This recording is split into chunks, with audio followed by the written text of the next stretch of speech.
Good evening. देखिए आज का अपना जो अपन पॉइंट लेके आए हैं वो आए हैं फर्म का विघटन में लेखांकन कैसे किए जाते हैं। कल अपनी चर्चा हो रही थी कि साझेदारी का समापन क्या होता है, फर्म का समापन क्या होता है, दोनों में क्या अंतर होता है, समापन की क्या क्या स्थितियां हो सकती है और जो अपने पास संपत्तियां होती हैं उनका प्रयोग कैसे किया जाता है, दायित्व का भुगतान है वो किस सीक्वेंस में किया जाता है। ये सब थ्योरिकल बातें कल अपन कर चुके थे। आज अपन आए हैं लेखांकन के अंदर। तो लेखांकन में मुख्य रूप से तीन खाते तैयार किए जाते हैं, जिसमें एक वसूली खाता जिसको रियलाइजेशन अकाउंट कहते हैं, दूसरा साझेदारों के पूंजी खाते यानी कि पार्टनर्स कैपिटल अकाउंट, और तीसरे नंबर पे केस या बैंक अकाउंट इसमें तैयार किया जाता है। अपन पहला बिंदु लेके चलेंगे वसूली खाते का। तो देखिए वसूली खाता क्या होता है, रियलाइजेशन अकाउंट होता है। ये संपत्तियों की वसूली व दायित्वों के भुगतान से संबंधित लेखों को दर्ज करने के लिए इसका निर्माण किया जाता है। संपत्तियों की वसूली व दायित्व का भुगतान करने से संबंधित जो लेन देन होते हैं उनको इसमें दर्ज किया जाता है। इस खाते की जो प्रकृति होती है वो नाममात्र खाते की होती है। ये सारी चीजें अपन आज इसमें एक एक करके देखेंगे। पहले वसूली खाते को देख रहे हैं। ऐसा खाता जो संपत्तियों की वसूली व दायित्व के भुगतान करने के लिए तैयार किया जाता है उसे कहते हैं वसूली खाता। क्या कहते हैं? वसूली खाता। रियलाइजेशन अकाउंट कहते हैं। इस खाते की प्रकृति होती है वो कैसी होती है, नाममात्र खाते की होती है। ठीक है। देखिए प्रविष्टियां, लेखांकन प्रविष्टियां। लेखांकन प्रविष्टियां करने से पहले मैं कुछ चीजें ऐसे आपको बता देता हूँ। नाम पक्ष, इस पक्ष में सभी संपत्तियों को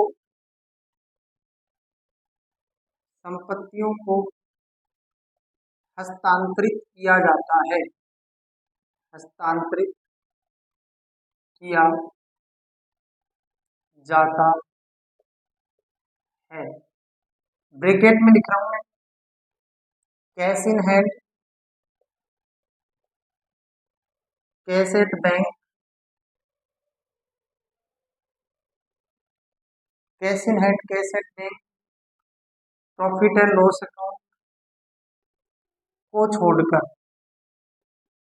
को छोड़कर, यानी कि इस खाते के नाम पक्ष में संपत्तियों को हस्तांतरित किया जाएगा। जो बैलेंस शीट में आपको असेट्स दिखाई हुई हैं उन असेट्स को आपको पहले ट्रांसफर करना होगा, जिसमें से आप cash in hand, cash at bank और पी&एल अकाउंट के बीच में लिया होता है तो इसको आप ट्रांसफर नहीं करेंगे।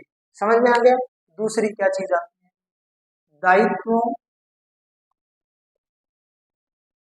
का भुगतान संबंधी लेखा। भुगतान संबंधी लेखा यानी इसी के नाम पक्ष में जो दायित्व का भुगतान किया जाता है उनका लेखा भी इसी के अंदर किया जाएगा। ठीक है। वसूली वे का लेखा। देखिए संपत्तियों की वसूली करने के लिए अपन किसी न किसी आदमी को अपॉइंट कर सकते हैं और उस आदमी को अपने को वसूली करने के लिए कुछ एक्सपेंसेस उसको करने होते हैं।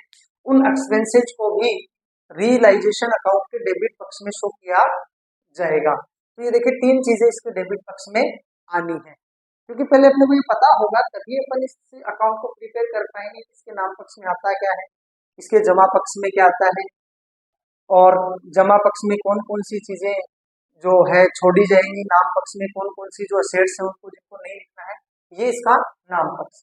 तो देखिए नाम पक्ष की बात हो गई। जमा पक्ष में देखिए क्या क्या आता है। जमा पक्ष यानी कि क्रेडिट साइड में, इसको लिख देता हूँ डेबिट साइड और क्रेडिट साइड। क्रेडिट साइड में इसको देखिए क्या आएगा। इसके क्रेडिट साइड में क्या क्या आता है, दायित्वों का हस्तांतरण। दायित्वों का हस्तांतरण किया जाता है। दायित्वों का हस्तांतरण है वो क्रेडिट पक्ष में किया जाता है। क्या क्या छोड़ना है, कैपिटल, रिजर्व एंड सरप्लस,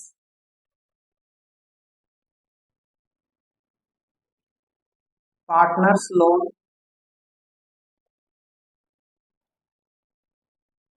के अलावा के अलावा इसके दायित्व पक्ष में capital reserve surplus partners loan, ये तीन चीजें तो दायित्व में से छोड़ देनी है, हस्तांतरित नहीं की जानी। बाकी जितने भी जो लाइबिलिटीज होती हैं उसको रियलाइजेशन अकाउंट के क्रेडिट साइड में क्या कर दिया जाता है, ट्रांसफर कर दिया जाता है। इतनी बात क्लियर है तो आप इसका स्क्रीनशॉट ले सकते हैं, इसका स्क्रीनशॉट लीजिए।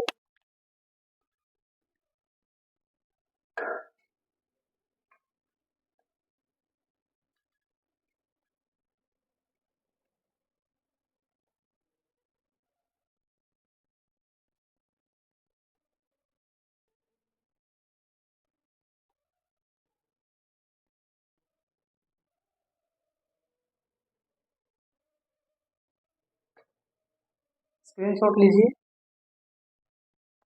क्रेडिट साइड का अपन ने एक बिंदु देख लिया कि दायित्व का हस्तांतरण किया जाएगा, उसमें किस किस चीज को छोड़ा जाएगा वो अपन ने लिख दिया। दूसरा, यदि बैंक ओवरड्राफ्ट दिया हो तथा असेट साइड में कैश इन हैंड दे रखा हो तो बैंक ओडी को रियलाइजेशन अकाउंट में हस्तांतरित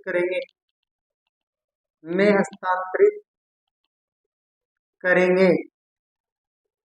ये ध्यान देने योग्य बात है।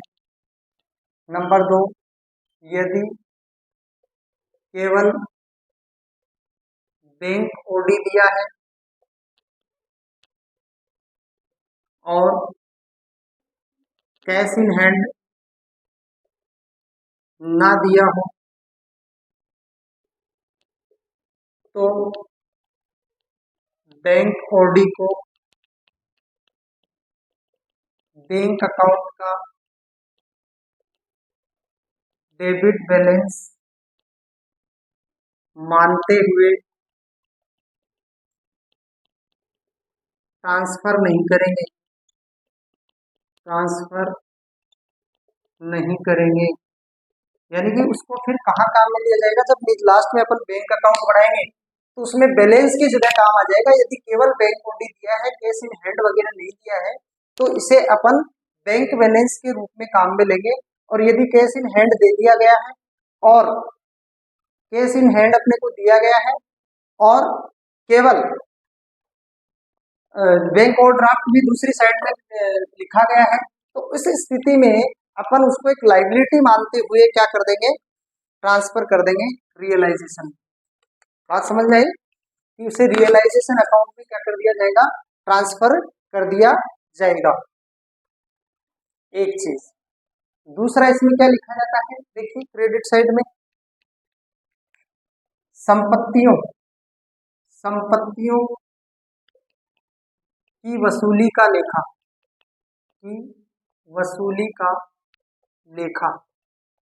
इसमें संपत्तियों की वसूली का भी लेखा किया जाता है। ये चीजें इसके डेबिट और क्रेडिट साइड में लिखी जाती है, किसके, रियलाइजेशन अकाउंट के। ठीक है, इसका स्क्रीनशॉट लीजिए, फिर इसका एक एंट्रियां करेंगे और फॉर्मेट तैयार करेंगे। देखिए इसकी जनरल एंट्रियां देखते हैं हम, वसूली खाते की जनरल एंट्री कैसे करते हैं। देखिए क्या क्या जनरल एंट्री होती है, एक एक बिंदु की चर्चा करेंगे। नंबर 1, संपत्तियों का हस्तांतरण करने पर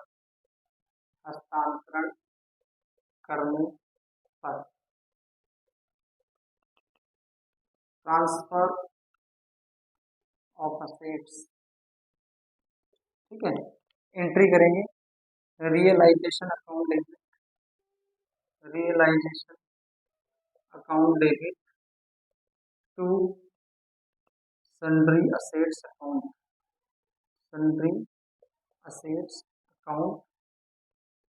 जितनी जो लिखनी है, ठीक है। वो सारी असेट्स हैं। दायित्व का हस्तांतरण करने, दायित्व का हस्तांतरण करने पर, हस्तांतरण करने पर, ट्रांसफर ऑफ लाइबिलिटीज, दायित्व का हस्तांतरण करने पर यहाँ एंट्री हो जाएगी respective liabilities, respective liabilities account debit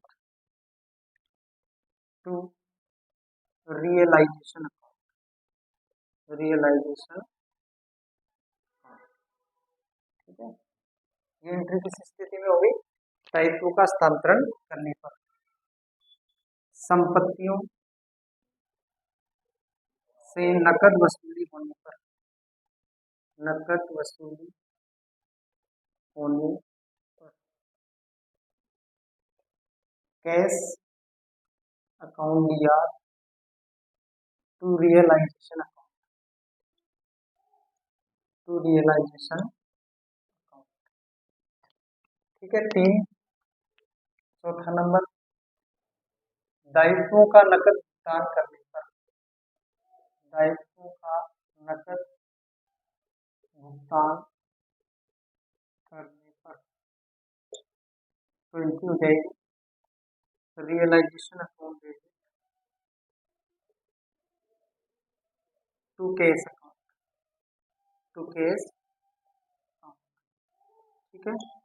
अब देखिए, यहाँ देखिए, संपत्ति किसी साझेदार द्वारा लेने पर, संपत्ति किसी साझेदार द्वारा लेने पर, ये कोई मशीन है और मशीन के लिए किसी साझेदार ने कह दिया कि भाई ये मशीन तो इतने रुपए में मैं रख लेता हूँ, कि मशीन को इतने रुपए में मैं रख लेता हूँ, ठीक है। तो देखिए इसमें क्या होगा, देखिए 5th एंट्री थी कि अपनी संपत्ति किसी साझेदार द्वारा लेने पर क्या होता है कि मान लो कि कोई मशीन है या किसी प्रकार का कोई वाहन है, तो उसके लिए किसी साझेदार ने कह दिया कि भाई इतने रुपए में ये मैं रख लेता हूँ, तो उस स्थिति में एंट्री देखो क्या करनी होती है, पार्टनर्स कैपिटल अकाउंट दिया, जो ले रहा है उसको डेबिट करना है, पार्टनर्स कैपिटल अकाउंट दिया टू रियलाइजेशन, टू रियलाइजेशन, ठीक है।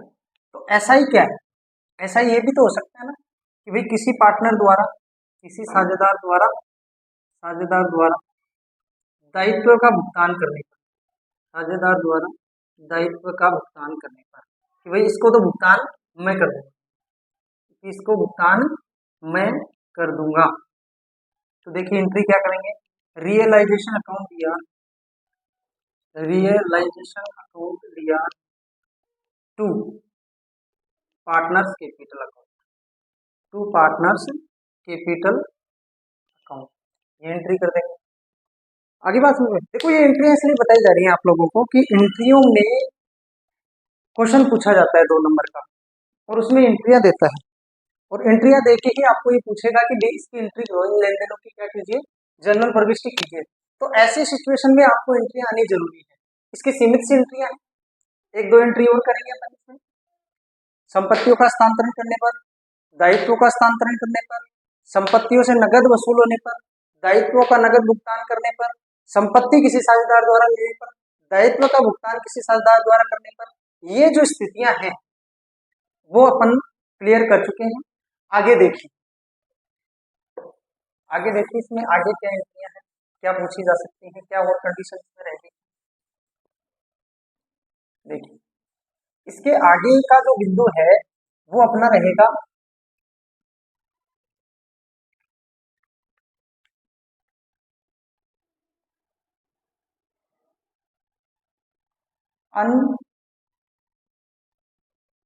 अनरिटर्न संपत्ति से वसूली होने पर, वसूली होने पर unrecorded, sorry unrecorded, unrecorded asset से यदि कोई वसूली होती है तो क्या एंट्री करेंगे? अनरिकॉर्डेड एसेट्स का क्या मतलब है? जैसे वो संपत्ति आपके चिट्ठे में नहीं है लेकिन फिर भी दे दिया कि ये चिट्ठे में दर्ज नहीं है, फिर भी इससे 500 रुपए वसूल हुए, तो उस स्थिति में आप एंट्री करेंगे cash account debit to realization, to realization account. ठीक है। अनरिकॉर्डेड लाइबिलिटी का भुगतान करने का, कोई ऐसी लाइबिलिटी है जो चिट्ठे में नहीं है लेकिन फिर भी उसका भुगतान करना पड़ रहा है, तो आपको एंट्री क्या करनी है उसमें? Realization account debit to cash account, realization account debit to cash account, ये एंट्री करेंगे। हो गई ये 7, ये 8, ये 9। वसूली खाते में लाभ होने पर, वसूली खाते में लाभ होने पर, लाभ होने पर, ठीक है। अब वसूली खाते में लाभ होने की क्या प्रविष्टि होती है? देखिए रियलाइजेशन अकाउंट दिया, रियलाइजेशन अकाउंट दिया to partners capital account, to partners capital account. Partner क्या करेंगे? जो लाभ या हानि जो भी होगा उसे अपने अनुपात में क्या कर लेंगे? डिवाइड कर लेंगे। वसूली खाते में हानि होने पर, वसूली खाते में हानि होने पर, हानि होने पर तो क्या करेंगे? पार्टनर्स कैपिटल अकाउंट दिया to realization account, to realization account, ये एंट्री कर देंगे हानि होने की स्थिति में। यदि वसूली खाते में हानि होती है तो ये एंट्री करेंगे। ये इससे संबंधित एंट्रियां हैं। एंट्रियों से एक क्वेश्चन पक्का पूछा जाता है, पूछा जाएगा बोर्ड एग्जाम में, इस बात का आप विशेष रूप से ध्यान रखेंगे। बोर्ड एग्जाम में ये जो रियलाइजेशन अकाउंट की एंट्रियां हैं उनमें से क्वेश्चन पूछा जाता है और इस बार भी पूछा जाएगा। 2 एंट्रियां देगा, उसमें लिखेगा इतने रुपए की संपत्ति से इतने रुपए वसूल हुए, इतने रुपए की संपत्ति इतने रुपए में साझेदार राम ने ले ली। तो इस प्रकार की एंट्री आएगी जिसमें आपको जनरल एंट्री करनी रहेगी। It is clear?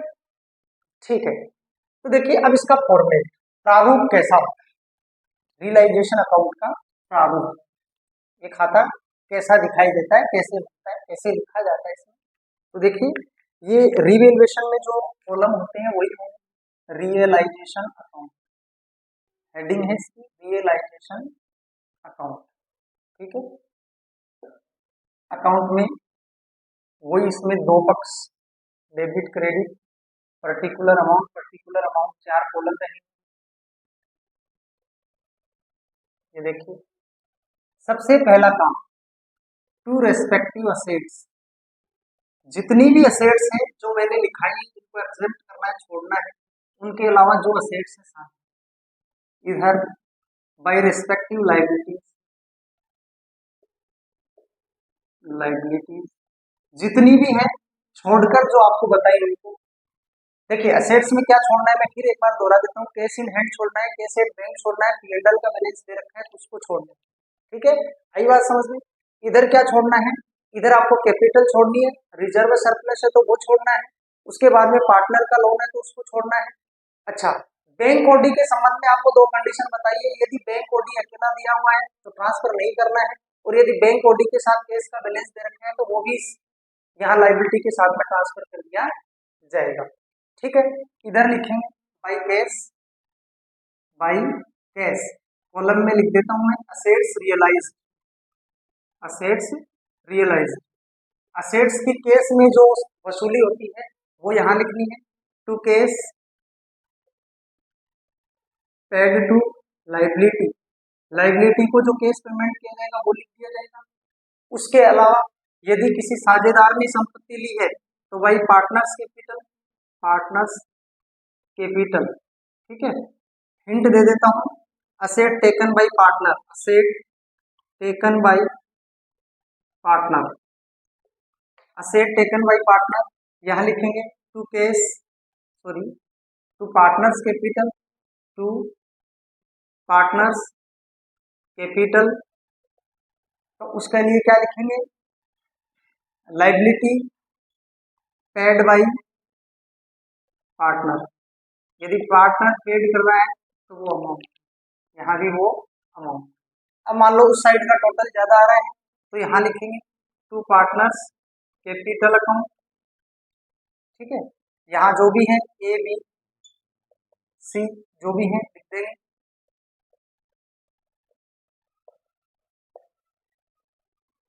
टोटल बराबर कर देंगे दोनों साइड का। ये है प्रॉफिट, ये क्या है, प्रॉफिट किसका, रियलाइजेशन का। यहाँ लिखेंगे by partners capital, by partners capital, bracket में लिख देता हूँ loss realization A B C, जो भी अमाउंट आया डिवाइड करने पर तीनों को लिखना है, टोटल कर देना है, दोनों साइड का टोटल बराबर हो जाएगा। ये फॉर्मेट होता है आपके रियलाइजेशन अकाउंट का, ठीक है। यहाँ paid to liability and realization expenses, इसके लिए भी टू कैसे लिखा है, ठीक है ना, रियलाइजेशन एक्सपेंसेस। मान लो कि रियलाइजेशन एक्सपेंसेस किसी पार्टनर ने पे कर दिया तो आपको बता ही दिया ना कि वहां अपन क्या लिख देंगे, टू पार्टनर्स कैपिटल लिख देंगे। क्या लिख देंगे, टू पार्टनर्स कैपिटल। एंट्री भी छोड़ देती रियलाइजेशन एक्सपेंस और रियलाइजेशन एक्सपेंसेस, रियलाइजेशन एक्सपेंस, तो यहाँ एंट्री कर देंगे realization account DR to cash, यदि नगद पे कर रहे हैं तो realization account DR to cash if pay in cash लिख देते हैं। To partners capital if pay by partner, if pay by partner, ये एंट्री और, ठीक है। तो ये अपनी बात हो गई रियलाइजेशन अकाउंट तक की, ठीक है। पार्टनर्स कैपिटल अकाउंट जैसे पीछे बनाते आ रहे हैं वही फॉर्मेट है। केस अकाउंट कैसे बनेगा, कल अपन इसका एक बड़ा क्वेश्चन देखेंगे जिसमें रियलाइजेशन अकाउंट बनाएंगे, पार्टनर्स कैपिटल अकाउंट बनाएंगे और आपके बैंक अकाउंट बनाएंगे या केस अकाउंट इसमें बनाएंगे। अच्छा एक चीज, इसमें से बड़ा पूरा क्वेश्चन नहीं आके आपको फोकस रखना है रियलाइजेशन अकाउंट कैसे बनाया जाता है, रियलाइजेशन अकाउंट की एंट्री क्या होती है, मोस्टली यहीं से क्वेश्चन पूछा गया है, पूछा जाएगा। उसके अलावा आपको एक चीज और बताएंगे कि जिसमें आपको बैलेंस शीट नहीं देगा, बैलेंस शीट के डेटा देगा, उसके हिसाब से आपको एक रियलाइजेशन अकाउंट बनाना पूछेगा जिसमें आपको पहले सन्ड्री असेट्स कैलकुलेट करनी रहेगी, वो क्वेश्चन भी करेंगे। वो क्वेश्चन बार बार पूछा गया है, जब कभी भी रियलाइजेशन अकाउंट का क्वेश्चन पूछा है तो ऐसा ही क्वेश्चन दिया है कि जिसमें आपको बैलेंस शीट नहीं है तो मेमोरेंडम बैलेंस शीट बना के सन्ड्री असेट्स निकालते हैं और उस सन्ड्री असेट्स के बिहाफ पे जो इन्फॉर्मेशन है उसके अकॉर्डिंग कौन सा अकाउंट तैयार करते हैं, रियलाइजेशन अकाउंट तैयार करते हैं। वीडियो को ज्यादा से ज्यादा शेयर करें, सब्सक्राइब करें। Thank you, have a nice day.